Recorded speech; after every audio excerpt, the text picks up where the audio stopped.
G'day guys, my name is Corey and I run the Designs by FR YouTube channel. Today's video is sponsored by MSI and they reached out to us to do 3 different tiered builds for you guys. Today's build is the enthusiast system rocking the MSI RTX 2080 Super Gaming Trio X.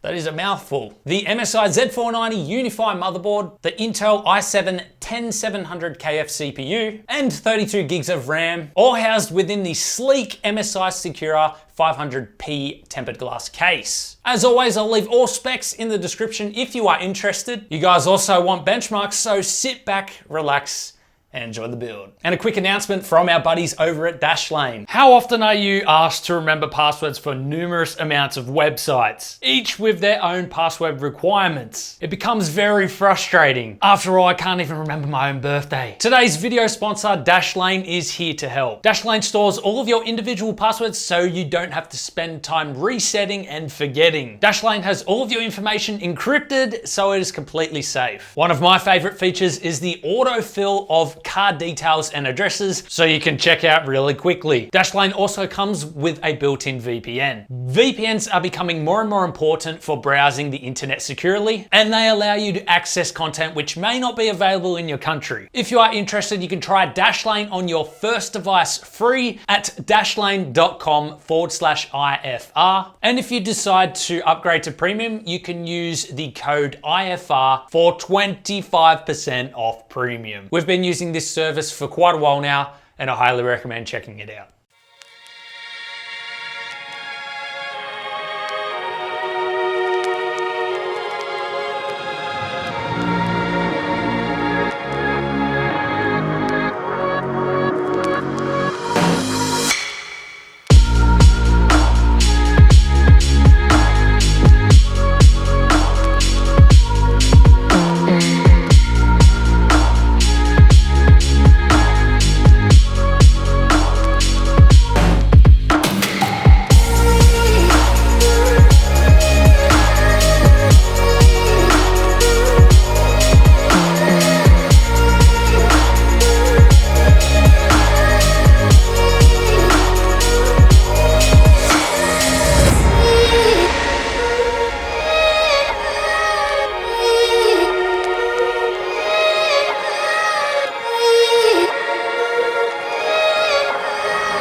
For today's testing, we'll be running a number of tests testing at both 1080p and 1440p ultra settings unless otherwise stated. According to Steam, 1080p followed by 1440p are the two most popular gaming resolutions. As previously stated, the system is running an MSI RTX 2080 Super paired with a 10700 KF processor. Now, we have been running the system for 30 minutes prior to testing to allow for the loop and the hardware to heat up. Ambient temperature in the room is 20 degrees Celsius. The CPU is idling at 25 degrees and the GPU is idling at 32 degrees. Under full load, we saw the CPU max out at 60 to 70 degrees. It varied upon all of the cores, and the GPU at around 68 degrees Celsius. Power draw for the CPU at full load was 215 watts, and for the GPU we saw around 231 watts. Our first test is CINEBENCH R15, where we stressed the multiple cores to render out an image. The CPU scored 2018, which was the average of multiple runs. We loaded up CINEBENCH R20 next and stressed multi-core performance as well as single core. The 10700 KF scored 4,941 points, putting it around 1400 points behind our overclocked 10900K, which is a 10 core CPU, and we had it running at 5 GHz or cores. But of course, if we did apply an overclock to this 10700 KF, then that would bridge the gap quite a few hundred points. And the single core performance was 507. Call of Duty Modern Warfare was the first game that we tested. We loaded it up at 1080p ultra settings and observed an average of 199 FPS. With ray tracing enabled, we saw a decrease in FPS to 183. However, with these types of frames, I'd say it's very worth the frame decrease. 1440p saw an average of 150 FPS, and turning ray tracing on dropped it to 132 FPS. Ray tracing in games has really improved since launch. Metro Last Light is our second game, and in ultra settings 1080p we observed an average FPS of 336, while in 1440p we achieved 228 FPS. Shadow of the Tomb Raider has an in-game benchmark built in. 1080p ultra settings we scored 141 FPS, and 1440p we scored 114 FPS. In all of our game titles, we were able to max out 1440p ultra settings, which is to be expected from a high-end system like this. In total, the build cost came to 4,171 Australian dollars, which is about 3,000 US dollars. This build is primarily for gaming, so justifying paying the extra $320 for the 10900K CPU for little to no game performance boost was not really an option. We were actually able to compare the performance of the 2080 Ti to our MSI 2080 Super and see what the price to performance was like. Using Metro Last Light as an example, we scored 248 FPS in 1440p with our 2080 Ti, while the 2080 Super scored 228 FPS. Now this is about an 8% difference in performance,